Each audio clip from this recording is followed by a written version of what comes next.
తథా విప్రేక్షమాణస్య వనం పుష్పిత పాదపం విచిన్వతశ్చ వైదేహీ కించిత్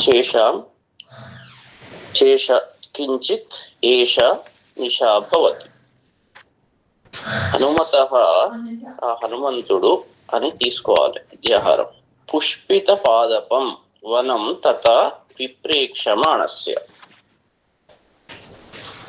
అంటే ఆ పుష్పించిన పాదపం అంటే వృక్షాలు, ఆ పుష్పించిన వృక్షాలు కలిగిన వనాన్ని, ఈ వనానికి ఈ పుష్పిత పాదపం అనేది అడ్జెక్టివ్ అన్నట్టు, విశేషణం. ఆ వనాన్ని హనుమంతుడు ఏం చేశాడు? తథ విప్రేక్షమాణస్య, విప్ర ఈక్ష మాణ, వి అన్నది ఉపసర్గ, ప్ర అన్నది ఉపసర్గ, ఈక్ష్ అన్నది వర్బు. దానికి ము ఆనచ్ ఈ ప్రత్యయాలు వచ్చి అదేం చెప్తున్నాడంటే అతను చూచుచుండగా, హనుమంతునితో చూడబడగా, హనుమంతుడు చూచుచుండగా అన్నట్టు. విప్రేక్షమాణస్య హనుమతః, హనుమంతుడికి ఇది అడ్జెక్టివ్ అన్నట్టు. అలాంటి స్థితిలో ఉండగా వైదేహి విచిన్వతశ్చ, వైదేహి సీతాదేవిని ఏం చేస్తున్నాడు? వెతుకుతూ ఉన్నాడు. అలాంటి స్థితిలో నిశ రాత్రి కించిత్ ఏష అభవత్, ఇక రాత్రి దాటిపోతున్నది అంటే తెల్లారుతున్నది అన్నట్టు, ఇంకా కొద్దిగానే శేషం ఉన్నది రాత్రి అని చెప్పాడు. అంటే తెల్లవారుతున్నది, అదంతా చూశాడు, చూసుకుంటూ ఉండంగా తెల్లవారుతున్నది. షడంగ వేద విదుషాం రతు ప్రవర యాజిన శుశ్రావ ఘోషాన్ స విరాత్రే బ్రహ్మరక్షసాం. ఇక చెప్తున్నాడు అన్నట్టు. విరాత్రే, విరాత్రే రాత్రి విగతం అయిపోతుండగా అన్నట్టు. విరాత్రే విగతం అయిపోతున్న రాత్రి సమయంలో అంటే తెల్లవారుతున్నది అన్నట్టు. ఆ సమయంలో షడంగ వేద విదుషాం అంటే ఆరు అంగాలతో కూడిన వేదములయందు, అంటే వేదాలకేంది షడంగ సహిత వేద. బ్రాహ్మణో నిష్కారణేన షడంగో వేదో ధ్యేయశ్చ జ్ఞేయశ్చ అని పతంజలి మహర్షి చెప్తారు. ఏంటి అంటే బ్రాహ్మణుడు నిష్కారణంగా, కారణం లేకుండా ఎందుకు చేయాలండి, అదెందుకు, రీజన్ ఏంటి, చేస్తే నాకేం వస్తుంది, ఇవన్నీ ప్రశ్నలు అడగకుండా అని అన్నాడు. ఎందుకంటే అప్పుడు కూడా ప్రశ్నలు అడిగేటాడు గిట్లనే, పర్థం లేని ప్రశ్నలు. కాబట్టి నిష్కారణంగా, కారణము లేకుండా. షడంగు అప్పుడే బ్రాహ్మణుడు అంటారు, లేకుంటే బ్రాహ్మణుడు కాదు. షడంగో వేదో, షడంగ సహితముగా ఉన్న వేదాన్ని ఏం చెప్పాడు? ధ్యేయశ్చ జ్ఞేయశ్చ, అధ్యేయశ్చ జ్ఞేయశ్చ అన్నాడు. చదవవలెను, తెలుసుకోవలెను. ఉత్తర చదువుడు కాదు, బట్టి కొట్టుడు కాదు, దాన్ని తెలుసుకోవలెను అని రెండు చెప్పాడు. చదవాలి అని చెప్పాడు, చదివాము అంటే దాని అర్థంతో, అందుకే అధ్యేయశ్చ జ్ఞేయశ్చ రెండు పనులు చేయాలి. అట్లనే ఇక్కడ రావణాసురుని దగ్గరనట 6 అంగాలు గల వేదములందు పండితులు ఉన్నారట. శిక్ష, వ్యాకరణ, నిరుక్త. ఒక మనిషి వేదం చదివామని చాలా వేదం పండితుడు అంటారు. ఒక మనిషికి ముక్కు లేకున్నా, చెవు లేకున్నా, నోరు లేకున్నా, కాళ్ళు లేకున్నా, చేతులు లేకున్నా వికారంగా ఉంటాడు. అట్లనే అంగాలతో సహితంగా ఉన్నప్పుడే మనిషి అందంగా ఉంటాడు. అంగవిహీనుడైతే వికారంగా ఉంటాడు. అదే విధంగా షడంగాల సహితంతో ఎవరైతే చదవరో వాళ్ళ విద్య వికారంగానే ఉంటుంది. కాబట్టి అన్ని చదవాలి. మరి పతంజలి మహర్షి చెప్పారు కదా, చెప్పినప్పుడు మనం ఫాలో కావాలి. అవన్నిటికీ అవసరం లేదండి, అట్లా అర్థం అవసరం లేదు అని ఇక వితండవాదాలు చేస్తారు. మరి వాళ్ళు చెప్పింది తప్ప, పతంజలి మహర్షికి తెలియదా అనేది క్వశ్చన్. ఆయన తప్పు చెప్పాడా, వీళ్ళు తప్పు చెప్తున్నారా అని మనం విచారణ చేయాలి. బుద్ధిమంతుడు. వీళ్ళందరూ అంటుంటారు అక్కడ లోకంలో అట్లనే జరుగుతున్నది. మరి వికారంతో ఉన్న వేదాన్ని చదవవచ్చా అంటే చదవకూడదు అని చెప్తున్నాడు. చదవాల్సింది అట్లనే చదవాలి. దానికి టైం పడుతుంది, కష్టపడాలి. ఎవడు కష్టపడకుండా ఎవరు ఉత్తదనే మరి కావాలి అన్ని కావాలంటే ఎట్లయితుంది.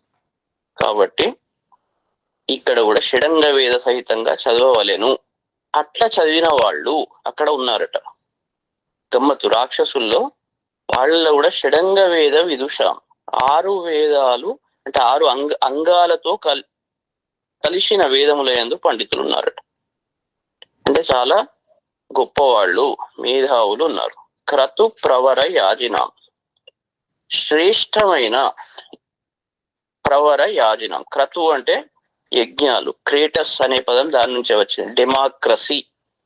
డెమాక్రసీ శక్తి అన్నట్టు, శక్తితో కూడిన యజ్ఞం. ఏదో యజ్ఞం చేస్తే ఏం లాభం, దాంతో అవుట్పుట్ రావాలి, శక్తి ఉండాలి దాంట్లో.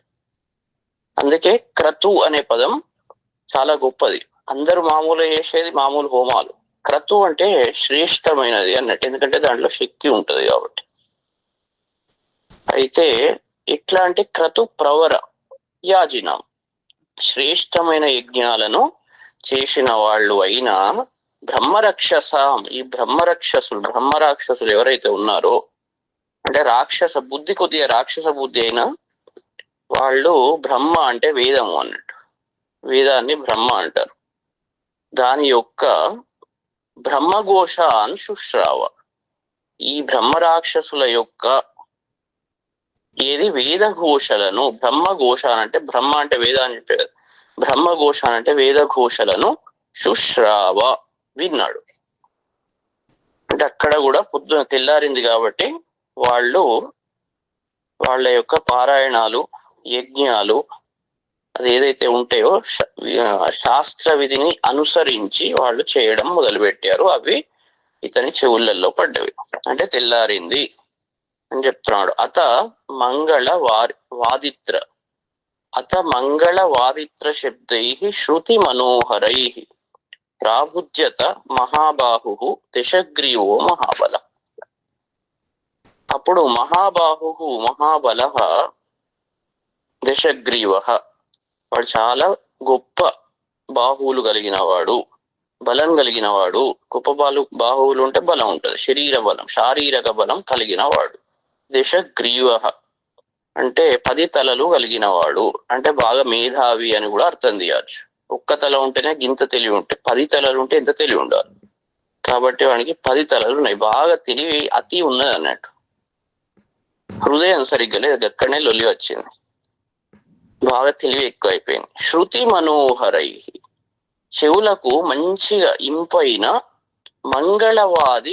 మంగళవాదిత్ర శబ్దై, మంగళవాద్య ధ్వనులతో ప్రాబుధ్యత, వాడు లేపబడ్డాడు. రావణాసురుణ్ణి అప్పుడు వీళ్ళందరూ వాళ్ళ సేవకులు ఎవరైతే ఉంటారో వానికి చెవులకు ఇంపైన శబ్దాల చేత, మంచి మంగళవాద్య ధ్వనుల చేత వాణ్ణి లేపబడ్డాడు అని ఇక్కడ ప్యాసివ్ లో చెప్తున్నాడు.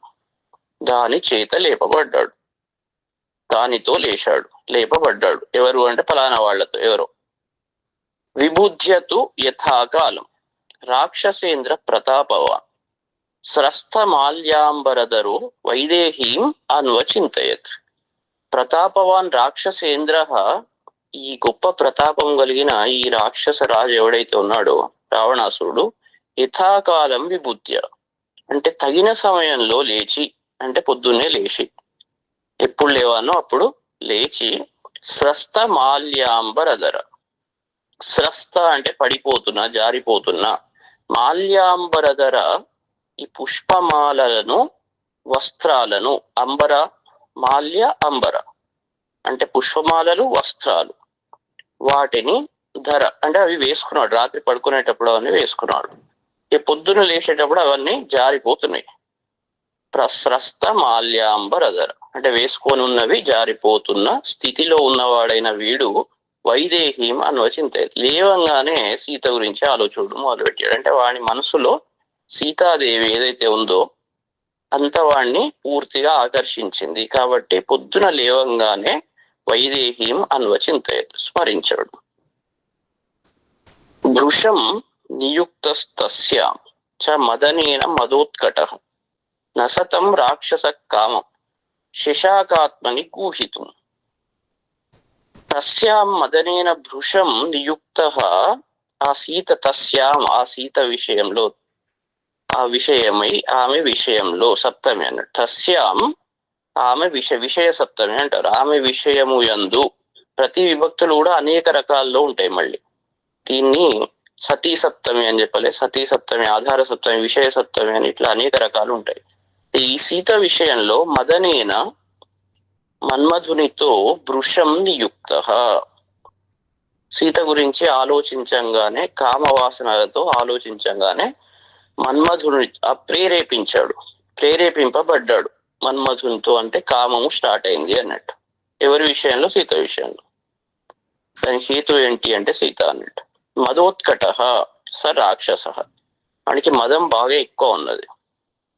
అలాంటి తీవ్ర ఉత్కట, బాగా ఎక్కువ మదంతో ఉన్న ఆ రాక్షసుడు తం కామం, ఆ కామాన్ని ఆత్మని గూహితం న శశాక, తన లోపలనే కప్పిపుచ్చుకునేందుకు సమర్థుడు కాలేదు. అంటే దాన్ని, ఆ కామాన్ని ఏదైతే వచ్చిందో దాన్ని అణుచుకోలేకపోయినాడు, కంట్రోల్ చేసుకోలేకపోయినాడు. ఇక్కడ ఎప్పటికైనా ఆ ఇంద్రియాలు అనేటివి బలవాన్ ఇంద్రియ గ్రామం విద్వాంసం అపికర్షతి, దాన్ని అణుచుకోగలిగిన శక్తి అంటే ఇంద్రియాలు వీడిని డామినేట్ చేయడం మొదలుపెట్టినాయి. వీడు ఇంద్రియాలను డామినేట్ చేయాలి. ఎప్పుడైతే ఒక రథంతో పోల్చుకోవాలి, శరీరం ఒక రథం లాగా ఉంటే గుర్రాలు, సారథి గుర్రాలను కంట్రోల్ చేయాలి. కంట్రోల్ చేసినప్పుడు రథం చక్కగా నడుస్తుంది. గుర్రాలు ఎప్పుడైతే కంట్రోల్ చేయడం మొదలు పెడుతుందో రథం ఎటు పోతుందో తెలియదు.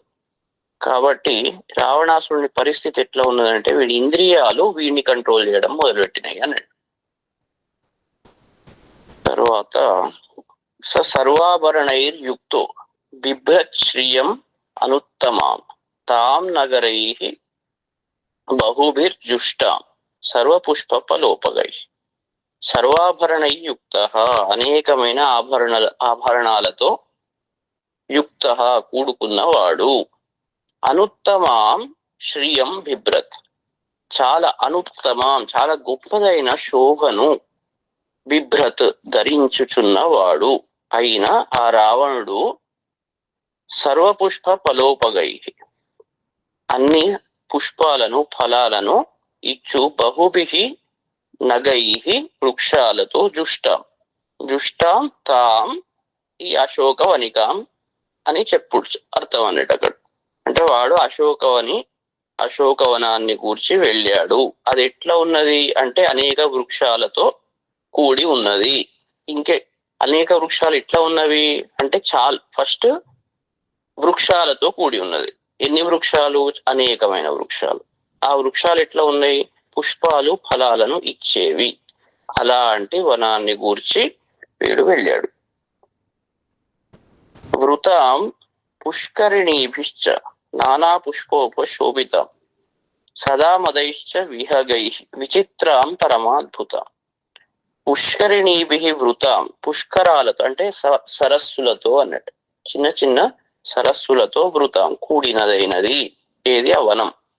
నానా పుష్పోపశోభితాం, అనేక విధాలైన పుష్పాలతో ఉపశోభితాం, బాగా ప్రకాశిస్తున్నది.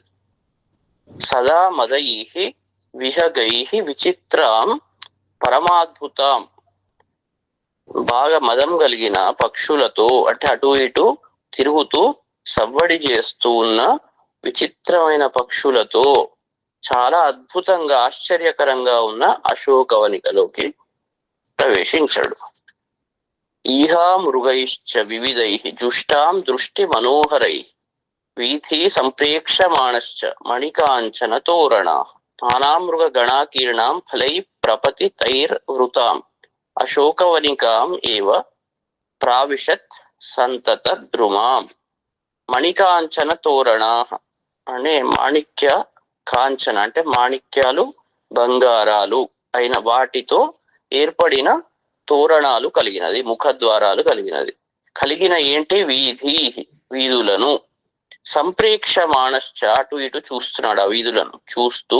దృష్టి మనోహరై వివిధై ఈహా మృగైశ్చ జుష్టాం, చూడడానికి చాలా మనస్సుకు ఆకర్షకరంగా ఉన్న వాటిని ఏంటి? వివిధై ఈహా మృగైశ్చ, ఈ మృగాలతో చుట్టూ ఏవైతే ఉన్నాయో ఆ చిన్న చిన్న జంతువులు, లేళ్లు ఇట్లాంటివన్నీ, వాటితో జుష్టాం ఉన్న నానా మృగ గణాకీర్ణం, అనేక మృగాలతో వ్యాప్తమైన ప్రపతితై ఫలై వృతం, చెట్ల నుండి కింద ఫలాలు పడ్డాయి అట్లాంటి స్థలాలతో కూడినదైన సంతత ద్రుమం, బాగా గట్టిగా దట్టమైన వృక్షాలు కలిగినది అయిన అశోకవనికాం ఏవ ప్రావిశత్. ఆ అశోకవనం ఏ విధంగా ఉన్నది దాని గురించి చెప్పుకుంటూ అలాంటి అశోకవనంలో ఈ రావణాసురుడు ప్రవేశించాడు. ఎందుకంటే పొద్దున్న లేవగానే సీత గుర్తు వచ్చింది, రాగానే అక్కడికి పోతున్నాడు. అంగనాశిత మాత్రంతు తం వ్రజంతం అనువ్రజత్, మహేంద్రమివ పౌలస్త్యం దేవగంధర్వ యోషిత.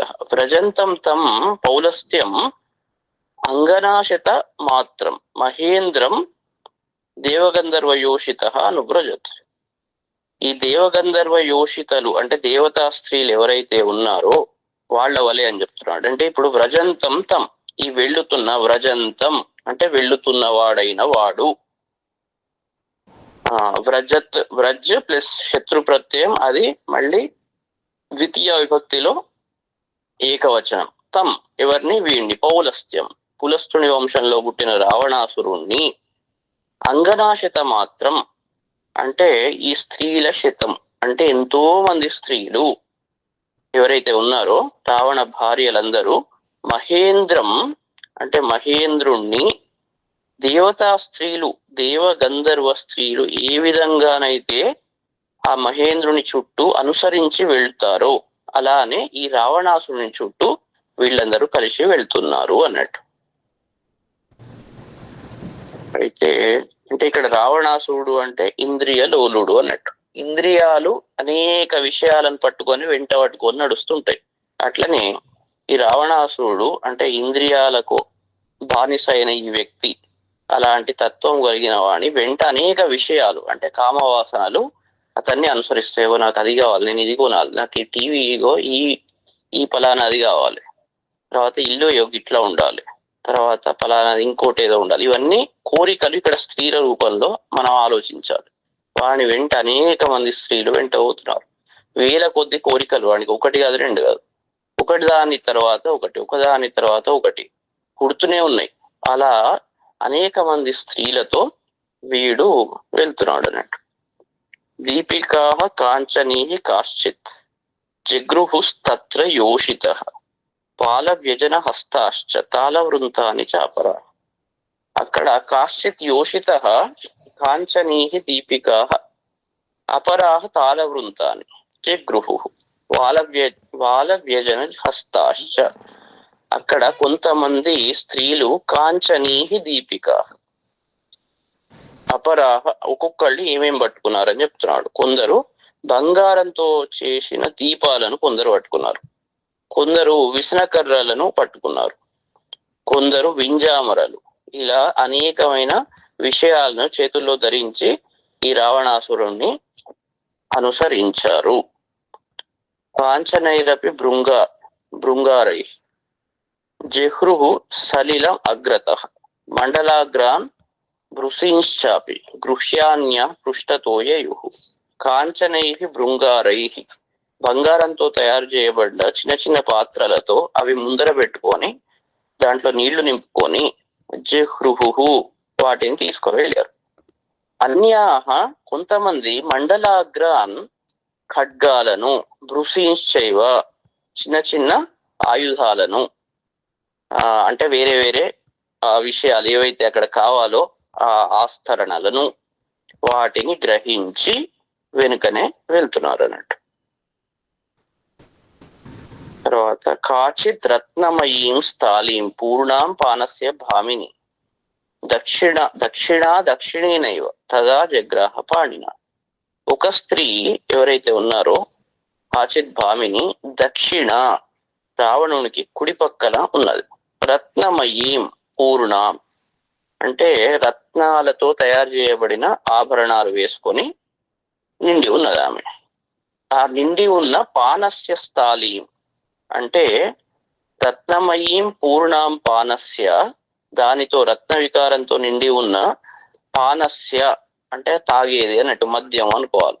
పానస్య స్థాళీం ఒక పాత్రను, తర్వాత దక్షిణేనైవ పాణిన జగ్రాహ ఆ రావణాసుడికి కుడి పక్క ఉన్న స్త్రీ ఒక రక్తంతో తయారు చేయబడ్డ పాత్రలో పూర్తిగా మద్యము తాగేది ఒకటి నింపబడి ఉన్నది. దాన్ని కుడి చేత్తో పట్టుకొని ముందరికి రావణునితో పాటు నడుస్తుంది. రాజహంస ప్రతీకాశం చిత్రం పూర్ణ శశిప్రభం సౌవర్ణ దండం అపర గృహీత్వా పృష్ఠతో ఏయవు.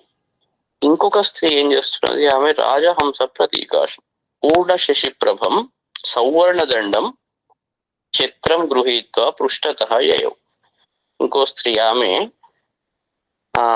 రాజహంసతో సమానమైనది, పూర్ణచంద్రుని కాంతి కలిగినది, సౌవర్ణ దండం అలాంటి ఒక బంగారు దండము కలిగిన చిత్రాన్ని, ఆ చిత్రాన్ని పట్టుకొని, అంటే ఏం పట్టుకున్నది? చిత్రం పట్టుకున్నది. ఎట్లా ఉన్నది అంటే బంగారంతో తయారు చేయబడ్డది. ఇంకెట్లా ఉన్నది అంటే పూర్ణ శశిప్రభం, తర్వాత బాగా పూర్ణచంద్రుని వంటి కాంతితో అది మెరుస్తున్నది. ఆ చిత్రం రాజహంసలాగా ఉన్నది. అలాంటి దాన్ని పట్టుకొని వెనుక యయౌ వెళ్ళింది. తర్వాత నిద్రామద పరీతాక్షు రావణస్యోత్తమా స్త్రియ అనుజగ్ముహు పతిం వీరం ధనం విద్యుల్లత ఇవ. నిద్రామద పరీతాక్ష, వాళ్ళు ఎట్లా ఉన్నారంటే అప్పుడే పొద్దున తెల్లారింది కదా, వాళ్ళ కళ్ళు నిద్రమత్తుతో ఉన్నవి. అలాంటి వాళ్ళు నిద్రామద పరీతాక్ష అంటే ఇంకొక అర్థం దీన్ని ఎట్లా తీయాలంటే, వాళ్ళ కళ్ళు నిద్రతో కూడినవి అంటే వాళ్ళ దృష్టి లోపం ఉన్నది అన్నట్టు. ఏది సరిగ్గా చూస్తలేరు, ఈ దుష్టుని వెంట అనుసరిస్తున్నారు. కోరికలు ఇక్కడ వీళ్ళు స్త్రీలు ఈ ఇంద్రియాలతో పాటు నడుస్తున్నవి. వాళ్ళ బుద్ధులన్నీ నిద్రపోతున్నాయి. అందుకే దృష్టి లోపం. దృష్టి ఎట్లా ఉన్నది? వాళ్ళది నిద్రావస్థలో ఉన్నది. నిద్ర మద పరీతాక్షి, ఎక్కడ చూసినా నిద్ర మదముతో కూడిన దృష్టి కలవారు, అజ్ఞానంతో మదంతో కూడిన దృష్టి గలవారు. ఎప్పుడైతే ఇవన్నీ డామినేట్ చేస్తాయో మన దృష్టిని, దృష్టి అంటే పైన చూసే కళ్ళు అని కాదు, లోపల మన విచక్షణ అన్నట్టు, మన విచక్షణ ఎప్పుడైతే అజ్ఞానంతో కూడి మదంతో కూడి ఉంటుందో అది అట్లనే కనబడుతుంది. దానికి తగ్గట్టే మనకు అన్ని విషయాలు ఆ రకంగానే కనబడతాయి. ఇక్కడ కూడా అలాంటి స్థితిలో ఉన్న స్త్రీలు ఈ రావణాసురుణ్ణి అనుసరిస్తారు. ఎవరైతే అట్లా ఉంటారో వాళ్ళు ఇంద్రియ లోలులు అన్నట్టు, వాళ్లకు బుద్ధి విచక్షణ సరిగ్గా ఉండదు. అలా ఉన్న వాళ్ళు కాబట్టి ఈ రావణాసురుణ్ణి అనుసరిస్తున్నారు. ఆ ఒక్క పదంలో ఎంత డీప్ మీనింగ్ ఉన్నది చూడండి. నిద్రామద పరీతాక్ష, అలాంటి వాళ్ళు రావణస్య ఉత్తమాహ స్త్రియ, ఈ రావణునికి ఉత్తమమైన స్త్రీలు. ఈ రావణాసురునికి ఉత్తమైన వాళ్ళు కానీ వేరే వాళ్ళకు కాదు, విచక్షణ ఉన్న వాళ్లకు కాదు. కాబట్టి వీనికి ఉత్తమమైన స్త్రీలు. విద్యుల్లత ఘనమివ, అంటే మెరుపు తీగలు మేఘాన్ని ఏ విధంగానైతే అనుసరిస్తావో వీరం పతిం అనుజగ్ము, ఈ వీరుడైన ఈ రావణాసురుణ్ణి వాళ్ళు అనుసరించి వెళ్తున్నారు. అంటే మేఘము వీళ్ళు విద్యుత్ తీగలు అంటే మెరుపు తీగల్లాగా చాలా ప్రకాశంగా అందంగా ఉన్నారు. వాడు మేఘంలాగా ఉన్నాడు, మెరుస్తున్నాడు. వ్యావిద్ద హార కేయూరా సమామృదిత వర్ణక సమాగళిత కేశాంత సస్వేద వదనాస్తత ఘూర్ణంత్యో మదశేషేణ నిద్రయాచ శుభానన స్వేద క్లిష్టాంగ కుసుమా సుమాల్యాకుల మూర్ధజా ప్రయాంతం నైరుతపతిం నార్యో మదిర లోచన బహుమానాచ్చ కామాచ్చ ప్రియా భార్యాస్తమన్వయు తం అన్వయు. వ్యావిద్ద హార కేయూర అంటే ఎక్కడ ఉండానో ఆ హారాలు అక్కడ లేకుండా అక్కడి నుంచి తొలగి ఉన్నవి. అంటే కంట్రోల్ లేవు హారాలు, ఆ తొందరలో దాంట్లో ఆ బాహునూపుర్లు హారాలు తొందర ఉరుకుతున్నారు కాబట్టి, అతన్ని అనుసరించి పోతున్నారు కాబట్టి అవి ఎక్కడ ఉండానో అక్కడ లేవు. సమామృదిత వర్ణక, పైన ఏదైతే వాళ్ళు పూతలు పూసుకున్నారో, అలంకారాలు చేసుకున్నారో, ఫెయిర్ అండ్ లవ్లీ అన్ని పెట్టుకొని అన్ని చెరిగిపోయినవి, అలాంటి స్థితిలో ఉన్నారు. సమాగళిత కేశాంత, అంటే జారిన జుట్టు కలిగిన వారు. ఎప్పుడైతే ఇంద్రియాల చుట్టూ విషయాలు ఉరుకుతాయో దానికి సరిగ్గా ఏది కంట్రోల్ ఉండకుండా ఉంటుంది. సో ఏ అవస్థలో ఉండానో ఆ అవస్థలో ఉండవు. అందుకే ఈ రకంగా ఉన్నవి అన్నట్టు చెప్తున్నాడు. రావణాసురుణ్ణి వీళ్ళు అనుసరిస్తున్నారు కాబట్టి వాళ్ళ అందం అంతా చెదిరిపోయిన అవస్థలో ఉన్నారు. సస్వేద వదనాహ, చెమటతో కూడిన ముఖాలు కలిగిన వారు. మదశేషేణ నిద్రయ, అంటే ఈ మద్యం వల్ల, రాత్రి మద్యం తాగారు, దానివల్ల మదం వచ్చింది, దానితో కూడిన నిద్ర. ఆ నిద్ర ఎందుకు వచ్చింది అంటే దీని వల్ల, మదశేషం వల్ల వచ్చింది. ఘూర్జంత, ఘూర్ణంత్య, తిరిగిపోతున్నారు, బుర్రంతా తిరిగిపోతున్నది, వాళ్ళకి ఏం చేయాలో తోస్తలేదు, అట్లాంటి స్థితిలో ఉన్నారు, ఏదో వెంట పోతున్నారు అట్లా భయంతో. స్వేద క్లిష్టాంగ కుసుమా, భయంతో భక్తితో రెండు వాడిని అనుసరించి, ఇంద్రియాలను అనుసరించినట్టు, ఈ ఇంద్రియాలకు వీడు రాజు, అట్లాంటి వాడు, వాడిని అనుసరిస్తూ పోతున్నారు. సుమాల్యాకులం ఊర్ధజాహ, అంటే వాళ్ళ స్థితిని మనం ఇప్పుడు ఊహించుకోవచ్చు. ఇటు రావణాసుడు తొందర ఉరుకుతున్నాడు సీతను చూడాలని, అప్పుడు వాని వెనుక అనుసరించే స్త్రీల యొక్క పరిస్థితిని, వాళ్ళు ఎట్లా ఉన్నారు, ఎలాంటి అలంకారాలు చేసుకొని ఉన్నారు, వాళ్ళ అవస్థ ఎట్లా ఉన్నది అని ఈ పద్యంలో వర్ణిస్తున్నాడు. సుమాల్యాకులం ఊర్ధజాహ, మంచి మాలలు ఉన్నాయి కానీ ఆకులమైనవి అవి, అంటే వ్యాకులమైన కేశాలు కలిగిన వారు. మదిర లోచన, మత్తు కలిగించే నేత్రాలు కలిగి ఉన్నవారు. పైన చూస్తే చాలా అందంగా ఉన్నాయి వాళ్ళ కళ్ళు, అవి చూస్తే మత్తును కలిగిస్తవి. ప్రియాహ భార్యాహ నార్యాహ, ఇష్టమైన భార్యలు వీళ్ళందరూ బహుమానాచ్చ కామాచ్చ, అంటే రీజన్స్ చెప్తున్నాడు చూడండి ఇక్కడ. బహుమానాచ్చ, ఒకటి గౌరవం వల్ల, రావణాసురుడు అంటే గౌరవం వాళ్లకు. కామాచ్చ, కామం వల్ల, ఇష్టం, ఒకటి గౌరవము, రెండు ఇష్టం, వీటి వల్ల. ప్రయాంతం తం, ఆ వెళ్ళుతున్న నైరుతపతిం అన్వయు, ఆ రాక్షసపతిని నైరుతపతి, ఇక్కడ చూడండి పేరు కూడా నైరుతపతి, నిరుతి లక్షణాలు కలిగిన వాడు అన్నాడు. దుష్ట లక్షణాలు కలిగిన ఆ రాక్షస రాజును వీళ్ళు అన్వయుహు, అనుసరిస్తున్నారు. తర్వాత సచ కామ పరాధీన పతిస్తాసాం మహాబల, సీతాసక్త మనా మంధో మందాంచిత గతిర్భవో. తాసాం పతి మహాబల, వాళ్ళ స్త్రీల యొక్క భర్త ఎవరైతే ఉన్నాడో వీడు రావణాసురుడు, వాడు గొప్ప బలం కలిగిన వాడు, కానీ కామ పరాధీన, కామానికి లొంగిపోయినవాడు. అయినా రావణాసురుడు మందహ, మూఢుడైపోయినాడు, కామానికి లొంగిపోయిన వాడు కాబట్టి మందహ, మూఢుడు అని, బుద్ధి పని చేయడం లేదు, ఏది చేయాలి ఏది చేయవద్దు అనేది వానికి తోచట్లేదు. అలాంటి స్థితిలో ఉన్న సీతాసక్త మనాహ, ఒక సీత ఎందే వాని మనస్సు ఉన్నది అన్నట్టు. అలాంటి మనస్సు కలిగిన వాడై, మందాంచిత గతి, మందము తర్వాత సుందరంగా అలా ఉన్న గతితో, బహు ప్రకాశిస్తున్నాడు, అంటే మందబుద్ధితో ప్రకాశిస్తున్నాడు, అన్నిటికీ మళ్ళీ ప్రకాశిస్తున్నాడు, అంటే అట్లాంటి స్థితిలో ఉన్న వాడు కూడా కవికి అందంగా కనబడుతున్నాడు. ప్రకాశము అంటే అట్లా ఉన్నాడు అన్నట్టు. అలాంటి స్థితిలో ఉన్నవాడై అతను నడుస్తున్నాడు. తతః కాంచీ నినాదంచ నూపురాణాంచ నిస్వనం శుశ్రావ పరమస్త్రీణాం సకపి మారుతాత్మజ. తతః, అప్పుడు, మారుతాత్మజ సకపి పరమస్త్రీణాం, అంటే వీడు ఎవరైతే ఉన్నారో ఇక్కడ మారుతాత్మజ, వాయుపుత్రుడైన హనుమంతుడు, పరమస్త్రీణాం కాంచీని నాదం, ఉత్తమ స్త్రీల యొక్క కాంచీని నాదం, ఒడ్యాణాల ఆ ధ్వనిని, తర్వాత నూపురాణం అందెల యొక్క ధ్వనిని, వాటి యొక్క నిస్వనం ధ్వనిని శుశ్రావ విన్నాడు.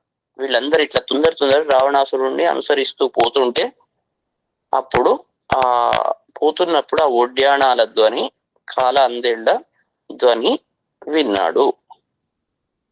తంచాప్రతి మకర్ అప్రతిం అకర్మాణం అచింత్య బల పౌరుషం ద్వారదేశం అనుప్రాప్తం దదర్శ హనుమాన్ కపిః. అప్పుడు హనుమంతుడు అప్రతిమ కర్మాణం అచింత్య బల పౌరుషం ద్వారదేశం అనుప్రాప్తం తం చాపి దదర్శ. ఇప్పుడు ఆ రావణాసురుడిని చూశాడు అని చెప్తున్నాడు. ఆ రావణాసురుడు ఎట్లాంటి వాడు? అప్రతిమ కర్మాణం, సాటి లేని, ఎవ్వరు చేయలేని పనిని వీడు చేసేవాడు. ఇంద్రుడిని కూడా జయించి, ఇంద్రుని దగ్గర నుంచి, కుబేరుని దగ్గర నుంచి, దేవతల దగ్గర నుంచి, అందరి దగ్గర నుంచి అన్ని వస్తువులను గుంజుకొని వచ్చాడు. అందరు పంచభూతాలను కూడా కంట్రోల్ చేస్తున్నాడు. అప్రతిమ అంటే వీడిలాగా ఈ పనులు చేసేవాడు ఎవడు కనబడట్లేదు. అట్లాంటి పనులు చేసేవాడు. అబ్బా వీడికి ఇంత పని కూడా చేస్తాడా, దీన్ని ఎట్లా పోల్చాలి, ఇంకెవడి ఏడిట్లా, అలాంటి నిష్ట కలిగిన వాడైనా కర్మనిష్ఠుడు. అంటే కర్మనిష్ఠుడు అంటే ఏ పనైనా చేయగలుగుతాడు అన్నట్టు. నెగిటివ్, పాజిటివ్ సెన్స్ లో ఉంటది, నెగిటివ్ సెన్స్ లో కూడా ఉంటది. అచింత్య బల పౌరుషం, వాడి బలము పౌరుషం అది ఊహింప శక్యము కానిది. వాని పనులను ఎవరితో పోల్వలేము. తర్వాత వాని బలము పౌరుషం ఊహింప శక్యము కాదు. ఇట్లా ఉంటది అని ఊహించలేము. మనం ప్రతి వాళ్ళని కూడా మనం నెగిటివ్ సెన్స్ లో కూడా అమ్మా వాడు చేసే పనులు ఎవడు చేయలేడు అంటే గొప్పవాడు అన్నట్టే కాదు, నీచుడు అనే అర్థంతో కూడా మనం చెప్తాం. వాడంత దౌర్భాగ్యుడు ఎవడు ఉండడు, అంత దరిద్రంగా ఎవడు ఆ పనులు చేయలేరు. ఎవరు అట్లా చేస్తారు? పోలవలేం. వాడి చేష్టలు ఊహించడానికి శక్యము కాదు అని మనం అంటాం కదా, అట్లానే నెగిటివ్ సెన్స్ లో పోగొడుతున్నాడు. ద్వారదేశం అనుప్రాప్తం తంచాపి దదర్శ. ఆ ద్వార ప్రదేశానికి వచ్చిన వీడెవరు? రావణుణ్ణి చూశాడు హనుమంతుడు. దీపికాభి అనేకాభి సమంతాదవ భాసితం గంధతైలావసిక్తాభి భ్రియమాణాభి అగ్రతః. ఏం చెప్తున్నాడు? గంధతైలావసిక్తాభి, సుగంధంతో కూడిన తైలంతో, సిక్తాభి తడపబడినవి, అవసిక్తాభి తైల అవసిక్తాభి, అగ్రతః ధ్రియమాణాభి అనేకాభి దీపికాభి. ముందరనే ఏది ధరింపబడుతున్నాయి? అనేకమైన దీపాలతో అన్నట్టు. అనేకమైన దీపాలతో సమంతాత్ అవభాసితం అంటే వాడి చుట్టూ మంచి సుగంధం వచ్చే తైలాలతో నింపబడి ఉన్న దీపాలతో వాడి చుట్టూ ఆ దీపాలు పట్టుకొని అందరు నడుస్తున్నారు. అలాంటి ఆ దీప కాంతితో వీడు ప్రకాశిస్తున్నాడు అని చెప్తున్నాడు.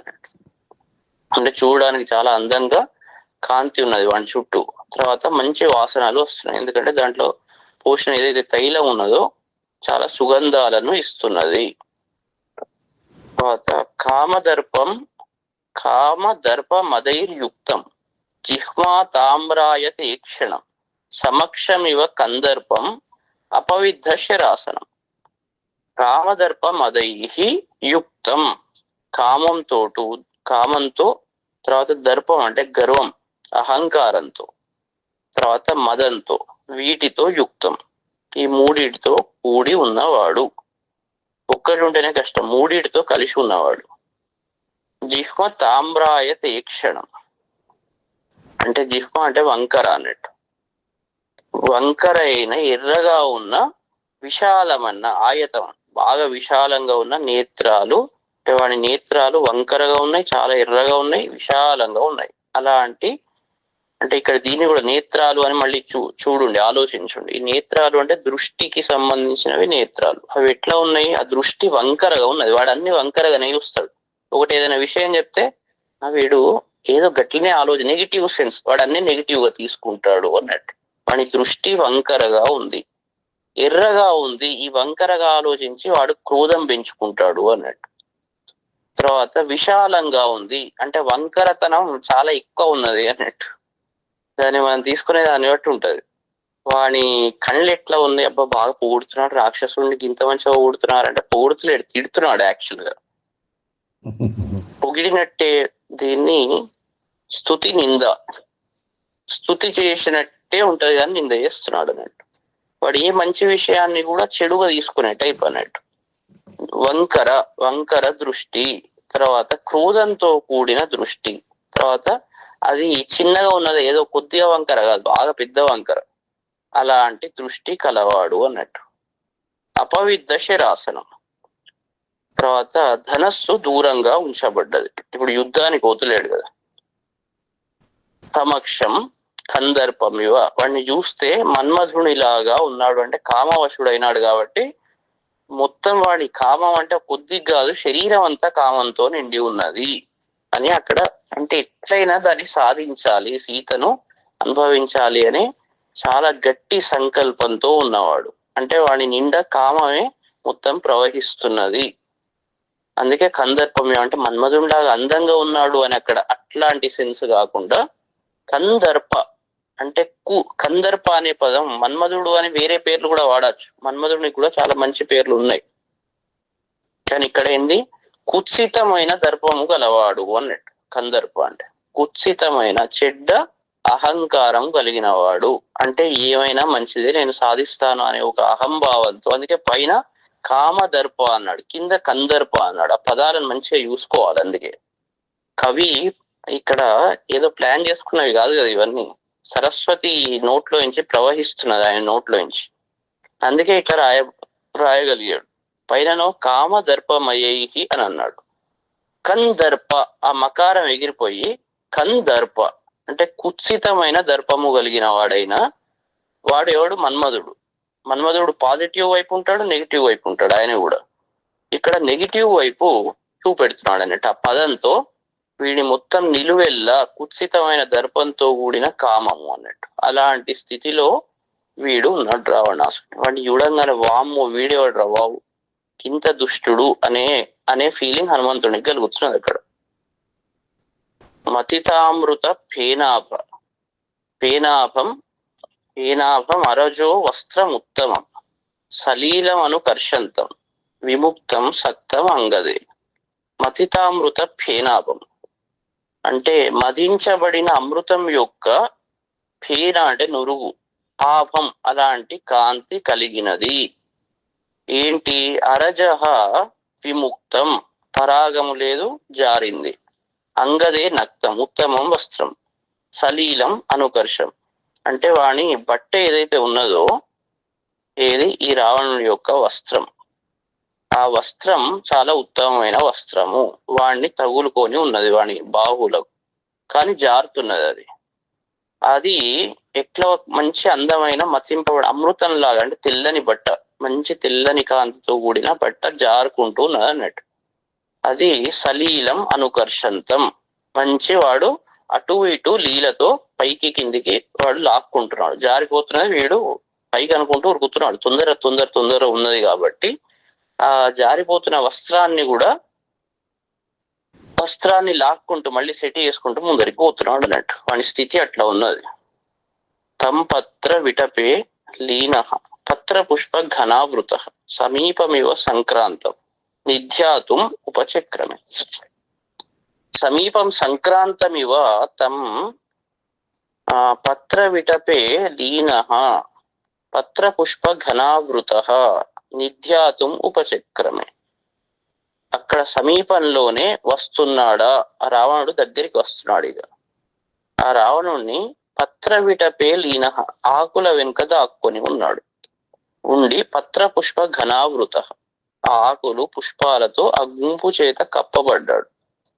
అలాంటి స్థితిలో ఉన్న హనుమంతుడు నిధ్యాతుం, ఇక చూడాలి వీడు ఏం చేష్టలు చేసేందుకు వచ్చాడు. ఇప్పుడు ఏకాగ్రతతో వాడిని పరికిస్తున్నాడు, దానికి ప్రారంభించాడు, చూచుటకు ప్రారంభించాడు. అంటే మెల్లగా దాంట్లో నుంచి అతని మీద ఏకాగ్రతతో తన దృష్టిని నిలిపాడు అన్నట్టు. అవేక్షమాణస్తు తతో దదర్శ కపికుంజర రూప యవ్వన సంపన్న రావణస్య వరస్త్రియ. అప్పుడు కపికుంజర, కపిశ్రేష్ఠుడైన హనుమంతుడు అవేక్షమాణ రావణస్య, ఈ రావణుని యొక్క రూప యవ్వన సంపన్న అంటే రావణుని యొక్క స్త్రీల గురించి చెప్తున్నాడు అన్నట్టు. రావణస్య రూప యవ్వన సంపన్న వరస్త్రియ దదర్శ. ఎవరిని చూశాడు అంటే రావణుని యొక్క స్త్రీలను. వాళ్ళు ఎట్లా ఉన్నారు? రూపంతో యవ్వనంతో కూడి ఉన్నారు, చాలా అందంగా ఉన్నారు, యవ్వనంలో ఉన్నారు. అలాంటి స్త్రీలను దదర్శ. మొదలు రావణాసుడిని అంటే వాని చుట్టూ ఎవరెవరు పరిశీలనగా రావణుని చూస్తున్నాడు. రావణుని చూసుడు అంటే అర్థం ఏంటి? వాని స్థితిగతులను, వాని చుట్టూ ఎవరెవరు ఉన్నారు, వాని పరిస్థితి ఏంటి, మొదలు ఎవరు కనబడ్డారు, వాని చుట్టూ ఉన్న ఈ స్త్రీలు. అలాంటి తర్వాత కపికుంజర ఇలాంటి అవస్థలో ఉన్నాడు. అవిక్షమాణ, మళ్ళీ ఏంటి? అవ ఈక్షమాణ, ఆనచ్ ప్రత్యయం ముందర ఉపసర్గ వచ్చింది కాబట్టి వచ్చి అది అడ్జెక్టివ్ లాగా పనిచేస్తున్నది. తాభిః పరివృతో రాజా సురూపాభి మహాయశా తన్మృగద్విజ సంఘుష్టం ప్రవిష్ట ప్రమదావనం. మహాయశ రాజా, ఈ గొప్ప కీర్తి కలిగిన రాక్షసరాజు రావణాసుడు ఎవరైతే ఉన్నారో, సురూపాభి తాభి పరివృత, మంచి రూపంతో ఉన్న ఆ స్త్రీలతో పరివృత కూడి ఉన్నవాడు. అలాంటి స్థితిలో ఉన్న ఈ రాజు మృగ ద్విజ సంఘుష్టం అంటే మృగాలతో, ద్విజ అంటే పక్షులతో, ద్విజ పంక్తి ద్వయోజ్వల, అక్కడ ద్విజ అంటే ఏంది, ద్విజ పంక్తి అంటే బ్రాహ్మణులు అన్నట్టు. తర్వాత ఇక్కడ ద్విజ అంటే స్త్రీలు, అక్కడ ద్విజ అంటే బ్రాహ్మణులు కాదు, పండ్లు. ద్విజ అంటే బ్రాహ్మణులు, పండ్లు, తర్వాత పక్షులు. తర్వాత సంస్కారుడు అన్నట్టు, సంస్కారం పొందినవాడు. వీళ్ళందరూ ద్విజులు. సంస్కారా ద్విజ ఉచ్యతే అంటారు. ఇక్కడ ద్విజ అంటే పక్షి అన్నట్టు, మృగాలతో పక్షులతో ఏదైతే ధ్వని చేయబడుతున్నదో దానితో కూడిన ప్రమదావనం, తత్ప్రమదావనం ప్రవిష్ట అంటే ఈ రావణాసురుడు ఆ స్త్రీలతో కూడి ఉన్నవాడై ఆ అందమైన వనాల్లోకి ప్రవేశించాడు. అంటే వాని స్థితిగతులు హనుమంతుడు ఇప్పుడు అబ్జర్వ్ చేస్తున్నాడు అన్నట్టు, ఇలా ఉన్నాడు వాడు అని. క్షీభో విచిత్రాభరణ శంకుకర్ణో మహాబల తేన విశ్రవస పుత్ర సద్రష్టో రాక్షసాదిప వృత పరమ నారీభిః తారాభిరివ చంద్రమా తం దదర్శ మహాతేజాః తేజోవంతం మహాకపి. క్షీభ మత్తులో ఉన్నవాడు, విచిత్రాభరణ అనేక రకమైన అలంకారాలతో కూడి ఉన్నవాడైన ఎవడు? శంకుకర్ణ, వాని చెవులు కోణాలలాగా ఉన్నాయి అన్నట్టు.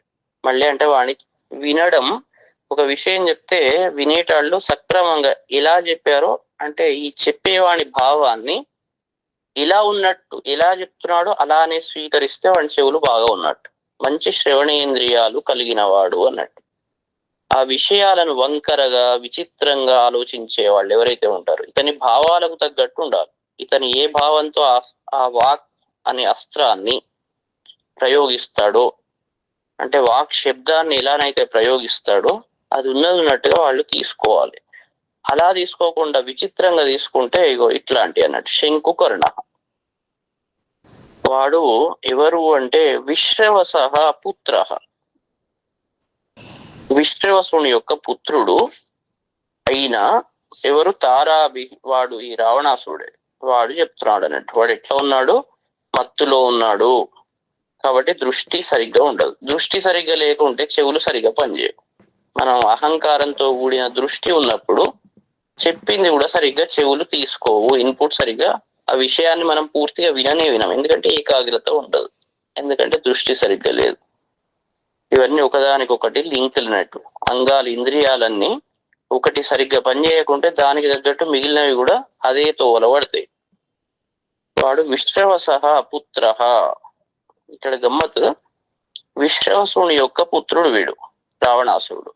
చాలా విశేషమైన శ్రవస అంటే బాగా గొప్ప చెవులున్నవాడు, అంటే బాగా వినేవాడు అన్నట్టు. అంటే మంచిగా ప్రపంచంలో ఉన్న విషయాలను మంచిగా విని ఆకలింపు చేసుకునేవాడు. అలాంటి వాని యొక్క పుత్రుడు. కానీ వీడి ఎట్లా ఉన్నాయంటే చెవులు శంకుకర్ణ, కోణాల్లాగా శంకులాగా ఉన్నవి. తారాభి చంద్రమా ఇవ పరమనారీభి వృత సహ రాక్షసాధిప. వీడు ఎట్లా నక్షత్రాలతో కూడిన చంద్రుడిలాగా ప్రకాశిస్తున్నాడు. ఈ స్త్రీలతో కూడి ఉన్నవాడైన ఈ రాక్షసాధిపుడు రావణాసురుడు అలాంటి స్థితిలో ఉండి హనుమంతునితో చూడబడ్డాడు. తర్వాత ఇంకేం చెప్తున్నాడు, మహాతేజ మహాకపి తేజోవంతం తం దదర్శ.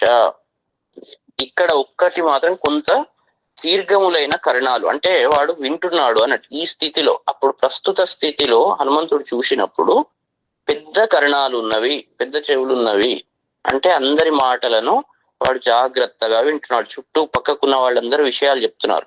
ఓ సీతాదేవి అక్కడ ఉంది, మేము రాత్రి నుంచి జాగ్రత్తగా చూస్తున్నాం, మేము మా ప్రయత్నాలన్నీ చేస్తున్నాం, ఇట్లా అన్ని విషయాలు వాళ్ళ ఏవైతే ఉంటాయో రాజుకు చుట్టూ ఉన్న వాళ్ళందరూ వాళ్ళని చెప్తున్నాడు. చెప్తుంటే వీడు చెవులు ఇట్లా పెట్టి వింటున్నాడు, అంటే దీర్ఘమైన చెవులు గలవాడు కాబట్టి వింటున్నాడు.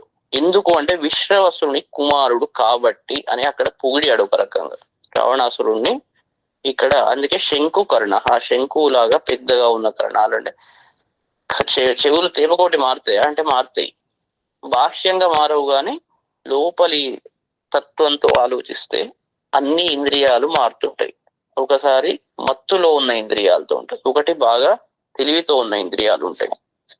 కాబట్టి ఇక్కడ ఏం చెప్తున్నాడంటే అతను విశ్వాసుని కుమారుడు కాబట్టి చాలా బాగా వింటున్నాడు వాళ్ళు చెప్పిన విషయాలను అని ఇక్కడ ఒక నిమిషం పొగిడాడు. అందుకే తేజోవంతం తం దదర్శ. ఈ హనుమంతుడు చాలా గొప్ప తేజస్సు కలిగిన వాడు కాబట్టి ఇప్పుడు నెగిటివ్ ఆలోచించినా ఎప్పుడు నెగిటివ్ ని చూడదు. గుణగ్రాహి లాగా ఉండాలి మనిషి. ఎదుటి వాళ్ళు ప్రతి వ్యక్తిలో, ఈ సృష్టిలో ఉన్న ప్రతి దాంట్లో కూడా మంచి చెడు రెండు ఉంటాయి. మనం మంచిని గ్రహించాలి, చెడును కూడా తెలుసుకోవాలి. అంటే గుణదోషాలను తెలుసుకొని ఒక్కటే, ఇప్పుడు మామూలుగా మనకు శత్రువు అయినాడంటే వాడిని విమర్శిస్తూనే ఉంటాం. వాడు ఏ పని చేసినా తప్పులాగా కనబడుతుంది. అరే వాళ్ళలో కూడా మంచి పనులు ఉంటాయిరా బాబు అని ఆలోచించాం. ఇక మనకు దగ్గరి వాడైతే వాడు ఏ పని చేసినా మంచి అంటాం. కాబట్టి బుద్ధిమంతుడు ఎట్లా ఉండాలి అంటే గుణగ్రాహి, మంచి చెడులను సమానంగా తీసుకోవాలి, విషయాలను అర్థం చేసుకోవాలి అన్నట్టు. అంటే దృష్టి సరిగ్గా ఉన్నప్పుడు వాళ్ళలో ఉన్న మంచి ఏంది, వాళ్ళలో ఉన్న వీక్నెస్ ఏమిటి అని తెలుస్తాయి. తెలిసినప్పుడు మనం ఏం చేయాలంటే వాడి గుణాలను ఇంకా పెంచాలి మన తెలివితో. తర్వాత దోషాలను కడగాలి.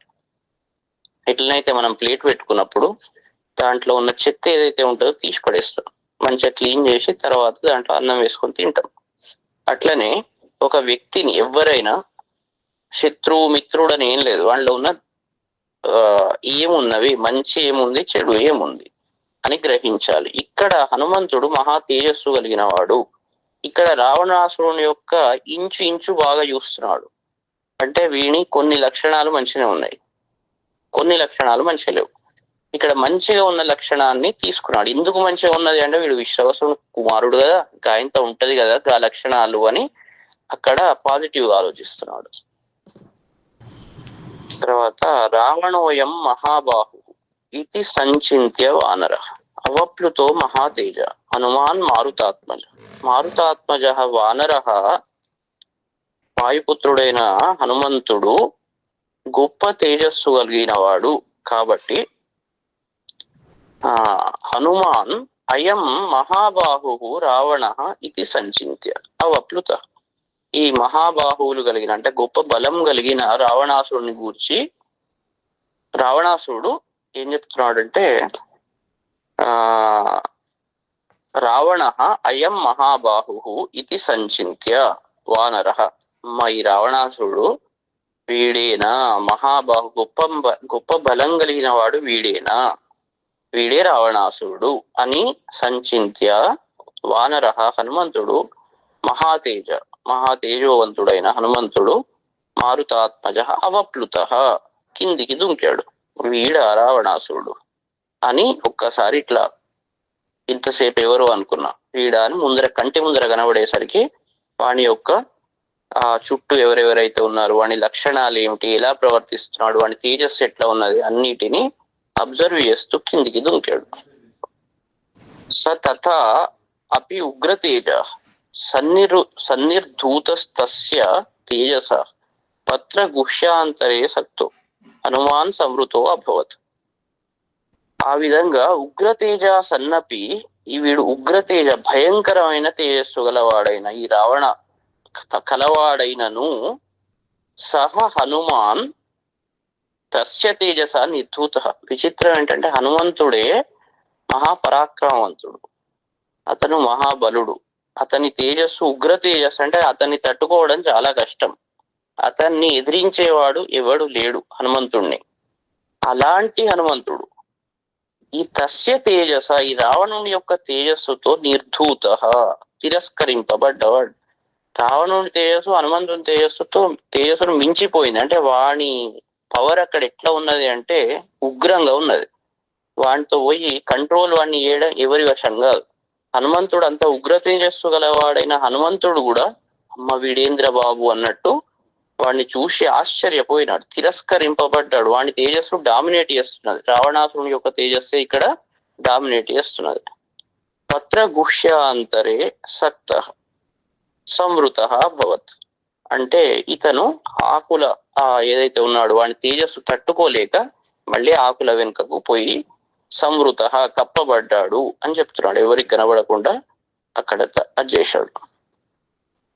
దీనికి కూడా మన యోగ శాస్త్ర రీత్యా చాలా డీప్ మీనింగ్. ఇవన్నీ ఇది ఒక స్టోరీ లాగా నడుస్తున్నది, కానీ ప్రతి దానికి వెనుక మీనింగ్లు ఉన్నాయి. అందరూ ఆలోచించాలి, ఇట్లా ఏంటి అసలు ఇది ఇది ఏంది దీని అర్థము, హనుమంతుడి తేజస్సును మించిన తేజస్సు అట్లా ఉంటదా అంటే ఉంటది. ఎట్లా ఉంటది ఆలోచించాలి. స తామసిత కేశాంత సుశ్రోణీం సంహతస్తని దిదృక్షు అసిత అపాంగం అపావర్తత రావణ.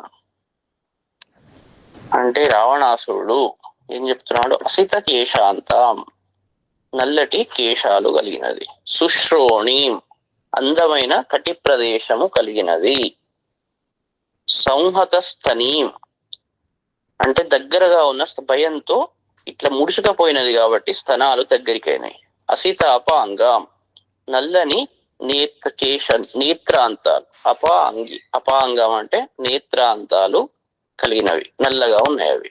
తాం దిదృక్షు ఉపావర్తత అలాంటి ఆ సీతను దిదృక్షు